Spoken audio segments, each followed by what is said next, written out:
Nós estamos de volta com a Ação Nacional, que hoje mostra mais um problema que não aparece muito nas nossas estatísticas, a questão dos refugiados no Brasil. Participe com a gente, mande seu comentário, a sua sugestão. Antes da gente voltar à nossa entrevista com o padre Marcelo Monge, da Cáritas, da Arquidiocese de São Paulo, durante toda essa semana nós perguntamos no portal da Rede Século XXI qual é o número de refugiados no mundo. Qual será o número de refugiados no mundo? Com as seguintes opções: 45 milhões de refugiados, 35 milhões de refugiados ou 15 milhões.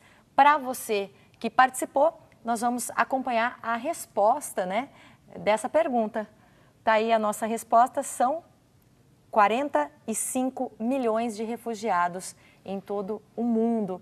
Muita gente, né, padre? Muita Às vezes gente. A gente não faz ideia em casa de quanto isso representa e de quantas pessoas envolvidas trabalhando nisso. Quem que é considerado refugiado? E eu não sei se de repente dá para a gente explicar também qual que é a diferença de um refugiado para os casos de asilo político, por exemplo. Refugiados são pessoas que tiveram que sair, fugir do seu país de origem, por pertencer a uma raça, por pertencer a uma religião, e por isso esta pessoa é perseguida, por nacionalidade, por pertencimento a um grupo social, ou um pensamento, opinião política, ou grave e generalizada violação dos direitos humanos. Então, tentando explicar isto melhor. Uma pessoa que, como no caso dos sírios que nós acabamos de ver, ou do jovem congolês, o pensamento e a atitude política é diferente daquela do governo. Então, o governo é o agente perseguidor, não garante a segurança daquela pessoa. E aquela pessoa, então, ela tem que fugir do seu país para garantir a sua sobrevivência. Religioso, motivação religiosa. Em alguns países, cristãos são perseguidos por serem cristãos. Então, essas pessoas têm que fugir do seu país para sobreviver. Ainda existe isso? Existe no Sudão, por exemplo, mas existe em outras partes do mundo. Ou judeu que é perseguido por muçulmano, enfim, há no mundo várias motivações religiosas que exigem que a pessoa saia daquele país para garantir a sua sobrevivência. Em alguns lugares do mundo,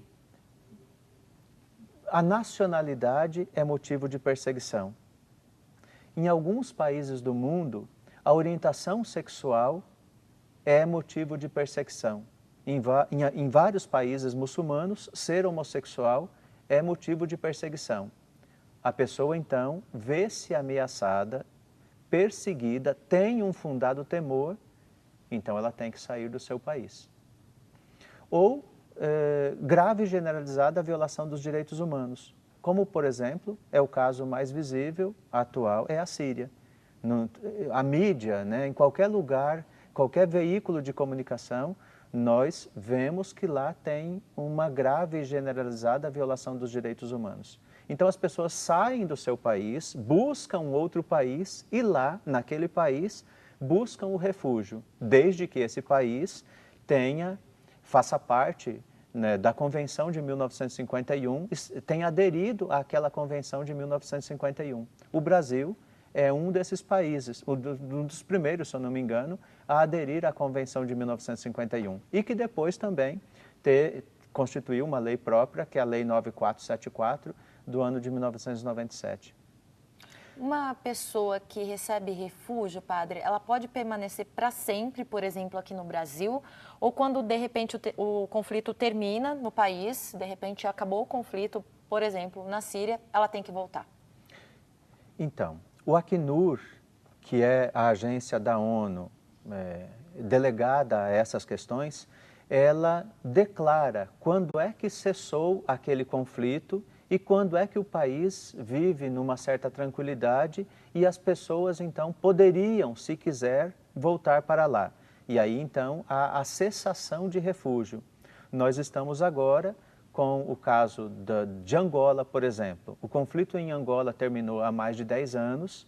O Acnur declarou a cessação do refúgio para angolanos.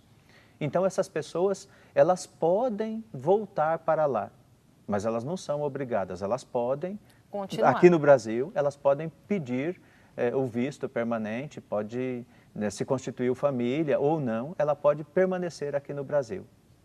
É possível, então, ela perder a condição de refugiado, no caso. Possível perder a condição de refugiado. Neste caso? Neste caso, assim, não no Brasil, porque ela pode optar por ficar aqui. Isso. Mas em outros países corre-se o risco, por exemplo, dela perder a condição de refugiada. Ela tem que voltar para o país dela, por exemplo, depois de tudo acabado, está tudo bem, volta para lá, não pode mais ficar aqui. Aí depende da legislação de cada país. No caso do Brasil, que é a lei que eu conheço razoavelmente, não é necessário. Mas em outros países eu não saberia dizer para você. Varia a lei de país para país. Varia de país para país. A questão dos refugiados vem ganhando destaque na agenda e nos discursos também do Papa Francisco. Nesse mês, ele chegou a visitar um centro de refugiados na Itália e nessa semana ele falou sobre o Dia do Migrante e do Refugiado. Veja só. O Papa Francisco enviou a primeira mensagem para o Dia Mundial de Migrantes e Refugiados. O tema é Rumo a um Mundo Melhor, que tenta enviar uma mensagem muito clara de como os cristãos devem lidar com a questão da migração e integração. A mensagem nos encoraja a encontrar soluções para este problema, viver as diferenças com respeito, dar e receber refúgio e hospitalidade, todos embaixo de um guarda-chuva de dignidade humana. Na sua mensagem, o Papa fala sobre o chamado trabalho escravo, que hoje em dia se tornou aceitável em áreas como agricultura, lojas quentes subterrâneas e prostituição. Ele encoraja as pessoas a terem esperança. Quando se trata de encontrar soluções, o Vaticano tenta olhar para o assunto em âmbito local e internacional. Nós falamos com paróquias locais, comissões e conferências episcopais para discutir o que deveria ser feito e como nós podemos intervir e ajudar. Como proporcionar ajuda. A mensagem do Papa também destaca a encíclica de 2009 de Bento XVI, Caridade em Verdade, onde a colaboração política entre o país de origem do imigrante e seu país de acolhimento é fortemente encorajada. Sim, existe uma crise na Síria, mas nós não podemos esquecer a África ou alguns países da Ásia. Não podemos esquecer o fluxo de imigração em massa da América Central e do Sul para os Estados Unidos e América do Norte. A mensagem do Papa foi enviada em setembro. Ainda faltam alguns meses para o Dia Mundial da Migração. A data vai ser comemorada em 19 de janeiro de 2014. O Pontifício Conselho para a Migração decidiu enviar a mensagem antes. Assim, outras dioceses e conselhos episcopais ao redor do mundo podem se planejar adequadamente. Com esse discurso do Papa Francisco, a Igreja deve se envolver mais com esses assuntos? A Caritas acredita que a Igreja deva se movimentar mais com isso, padre? Sem dúvida. A Igreja Católica, que sempre atuou com migrantes e com refugiados, ainda mais nesse período. O Papa pede, semana passada ele pediu, né, que os conventos sejam abertos para acolher os sírios e qualquer pessoa que necessite de abrigo. De que vale conventos fechados?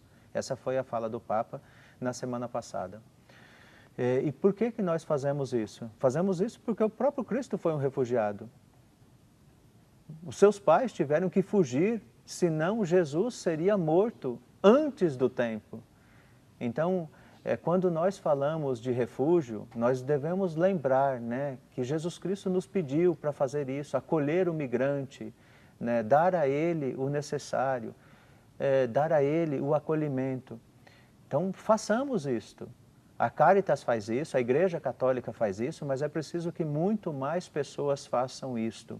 É preciso que quebremos as fronteiras que cada um de nós tem dentro do coração. Se pensarmos o Brasil, né? Existem tantas fronteiras terrestres, se eu não me engano, 14, 16, né? Existe a fronteira, né, do mar.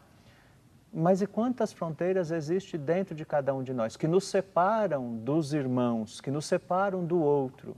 É preciso, em nome de Jesus Cristo, quebrar todas essas fronteiras e acolher o diferente, acolher a pessoa que chega.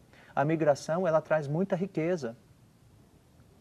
E é claro que nós estamos falando de refugiados, ele traz uma riqueza enorme, traz também um sofrimento enorme, mas traz uma possibilidade de solidariedade que cada um de nós pode exercer.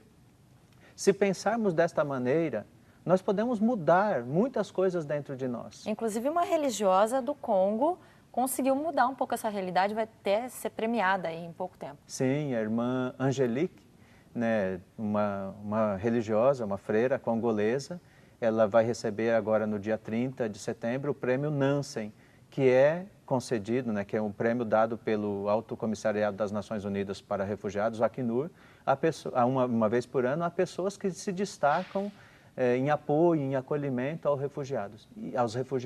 E ela faz isso com muita simplicidade, porém com um poder muito grande no Congo, acolhendo sobretudo mulheres vítimas de abuso sexual, de exploração, de trabalho escravo. Ela tem um trabalho belíssimo.